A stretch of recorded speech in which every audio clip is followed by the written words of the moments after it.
Okay, and we're back again for another Dawn of War Soulstorm replay on the Trivian Groves map. So yeah, I think I've only seen this map like once or twice before, so I wasn't really familiar with it. And also the minimap can be a little bit off-putting as well. It doesn't 100% delineate the actual impassable areas and all that. Like this little green thing here doesn't really clearly show that you can't go through it or anything like that. And these sharp contours, well, look like contours, I suppose. On the minimap, you can actually go over that, over these little hilly bits. So yeah, bit of misnomer there. But anyway, it's going to be top right team versus bottom left team. Fusion DH saying rush middle with turrets. I think he was on our team. We'll just have a look. So yeah, top right team consists of Arthur Chance as the Dark Elder. The guy actually was the first to quit in the last game, if I remember correctly. And we've also got myself, Lightman 2009, playing as the Tau. So yeah, just using the random race option, and yeah, just have what happens to get. And we've also got Fusion DH playing as the Necrons. And on bottom right, we've got Wab Blood playing as the Battle Sisters. Oops, there we go. Yellow Snow playing as the Elder, and yeah, we've also got AD Nice playing as the Battle Sisters as well. So we just leave the production focus on Yellow Snow, I suppose. Why not? So yeah, it's a very large map indeed, and yeah, as you can see, it's got some pretty thick jungle around the middle of the map and all that. A couple of hilly areas, and yeah, it's interesting. And actually, doesn't look too bad in hindsight, but the thing is, when you're kind of just thrust into it, and seeing various things in the minimap that seem a bit misleading, it's a bit tricky to work out where exactly you should be sending all your troops, especially given the amount of strategic points that are basically scattered all around the map. But yeah, I reckon we don't do too badly given the circumstances, although I think one of our players doesn't do too much during the game from correctly. We'll just have to see what happens. And yeah, I think I'll also end up floating a few resources as well, because I'm not entirely familiar with playing with Tau as well, of course. So, what the hell, eh? And yeah, that's the comments that I made before big map to my allies. And just having a look at what everyone's doing actually. So got White going for a quick Canoness. Yellow Snow is going for a quick tier 2 progression. We've only a couple of Guardian squads out. Probably something I should have gone for actually, given the fact that I was sort of behind all this bloody foliage, and only jump troops would have really been able to do too much, because they would have had to go through this entrance or this entrance through my allies' bases. But what the hell. In either case, so yeah, we'll have a bit of a quick harassment to start things off. A couple of Vespered Stingwings of mine jumping into the fray, and trying to get into melee with the Missionary though. I think I don't know actually what I was trying to do. Maybe I was trying to find some buildings to destroy, or maybe I was just doing some general harassment. Perhaps, but in either case, yeah, Yellow Snow I think is the first player to go to tier 2. Everyone else here does appear to be only at tier 1 for the time being, which is pretty normal to say less, given that we're only 3 minutes in the game, so you won't normally see too many people going to the quick tier 2. But yeah, usually it's a very risky thing to do, but on this sort of massive map, I mean, you can afford to do that really, just to sit back and work on your technology and your economic advancement. Of course, given the amount of strategic points to capture, you also need to be doing that. But I mean, really, the rest of his teammates seem to be doing that pretty nicely. Got a couple of skirmishes here and there. Overall, though, it's kind of hard to tell really which team has the advantage. We're just seeing a couple of minor battles here and there on the left, right, and in the middle of the base at the same time as well. Actually, Yellow Snow discovering a couple of Gauss turrets being built by Fusion DH. And yeah, unlike regular units, this negative cover doesn't really affect the buildings, so it's not such a bad idea to put buildings in negative cover, given that they'll do more damage to troops, especially melee troops that try to damage them in close combat, because they'll be within a negative cover and taking additional range damage there. So anyway, we do have a bit of an ongoing skirmish on the left there. Wild Blood being forced to retreat. These Mandrakes, looks like we've got an Archon squad as well. How many Mandrake squads do we have? 1, 2... Okay, 1. Huh. Okay, yeah, we only got 2 squads of Mandrakes, interesting. But yeah, now it's come back with Canonus and all that, and with a bit of support. by Yellow Snow. Looks like that's enough to turn the tide, or maybe it's not. Looks like Alpha Chance is coming back in for another go. Those Mandrakes taking quite a bit of damage from those Flamers, one of them getting demoralised even, so it's going to do much damage there. At the same time, we do have Mandrakes trying to decapture this critical location. In my opinion, they could have been put to better use, especially given that we don't have those victory conditions that you would see at the top right for critical locations or for strategic positions controlled. So, did manage to decap that point. I suppose my opinion would have been better off using that Mandrake squad to help out in that battle, because basically what ended up happening was quite a few Dark Elder troops got killed there, and yeah, they ended up having to retreat. So, not the greatest outcome, to say the least. But what the hell, we do have a bit of a foothold, I suppose you can say, in the middle of the map. And yeah, we're starting to make some inroads into the right side of the map. On the left side of the map, yeah, it looks like we've been rebuffed for the time being. And yeah, we've certainly got our work cut out for us when it comes to that particular side of the map, to say the least.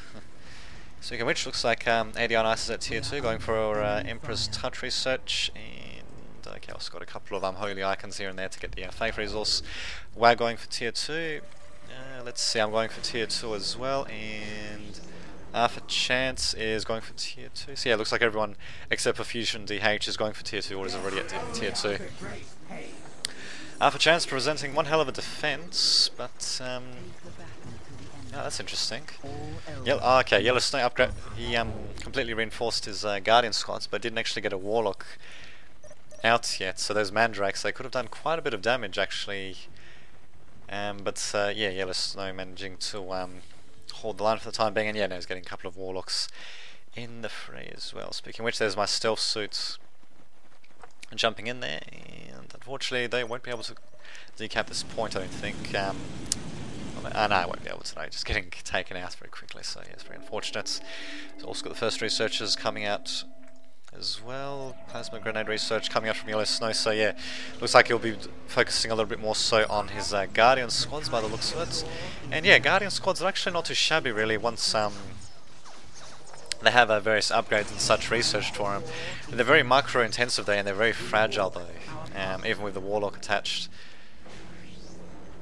But yeah, once you get various researchers for them, such as plasma grenades and I think mysticism, then yeah, they can do quite a bit of damage and disruption as well, so to say the least. But yeah, if they don't have those researchers, and yeah, especially if they don't have the Warlock, which enables access to various abilities from mysticism, then yeah, then they kind of suck really, to say the least. But, what the hell, in the current configuration, not too shabby though. I don't think he's actually got, Yellow Snow's got the mysticism research for them just yet, but probably might get him in later points, I'm not too sure. And yeah, I mean, using them in support of these other more traditional troops of the other races, nice little idea as well, so that's nothing to do. So yes, let's have a look. Helping left in trouble.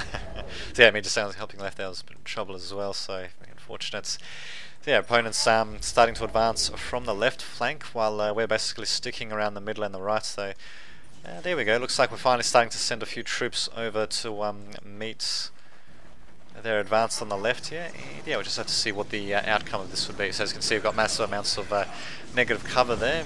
We're deciding to move his battle sisters back just a bit though, try to get as much damage as possible, and I think these okay, I think Yellow Snow's Guardians squads there managing to get a couple of grenades there as well, so grenades thrown, not too shabby indeed. So yes, now we've got one hell of a battle for the left flank of the map though. It's getting dangerously close actually to our Western Allies base there, to say the least, which is probably why it's more so important for us to try to make a bit of a successful defense here. And yeah, we'll just have to see what happens. There's a couple of Guardians getting taken out. Sending a couple of crude carnivores, but yeah, them getting demoralised pretty quickly, seeing as they don't really have much to support them.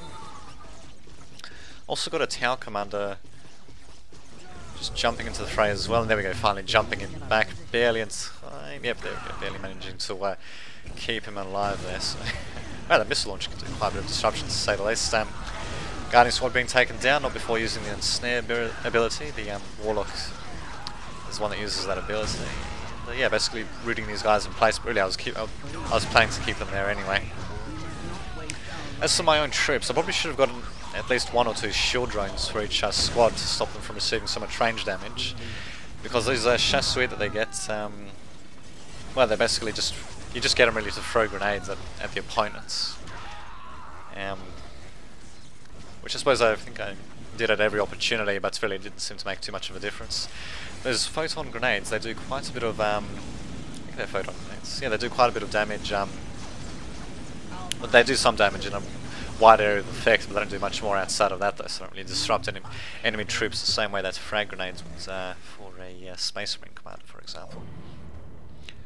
And yeah, as you can see, our counter-attack on left has failed completely, and yeah, now we're basically being forced to replenish our armies. Fusion DH has decided to keep his Necron Warriors in the middle. In my opinion, it's a bit of a waste really, especially since he already has a couple of Gauss turrets to at least delay the enemy advancement on this critical location, which apparently is incredibly critical.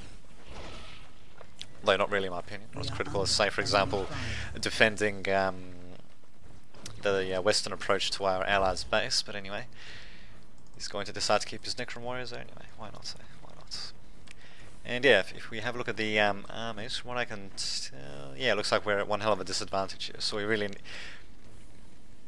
need to either try to harass them a bit, perhaps, or try to, regroup and, get a few of our, get more of our own troops produced, and yeah, just try to attack in a bit more of a cohesive blob, as it were. Well, cohesive army. But yeah, unfortunately that's not quite going to happen. Fusion DH sending a couple of Necron Warriors to at least stop this strategic point from being decapped, apparently, which is mine actually. But yeah, as you can see, we're really spread out amongst the map here. Fusion in the middle, Alpha Chance in the western entrance to his base, and me, I think I'm just a bit scattered around in different places. But oh, there we go, finally sending a few troops around to the middle and all that. So too shabby indeed. And here we go, here comes the attack on the middle point. And yeah, thankfully Alpha Chance is also going to send his own troops to counter-attack. There we go, this actually presenting us with a bit of an opportunity here. White Blood, for whatever reason, is deciding to separate his own army from his allies' armies to try to attack these northern locations, these northern strategic positions, should I say, while our own troops close in on the enemy, actually. So that's could mean the complete destruction of our opponent's armies, depending on how things play out.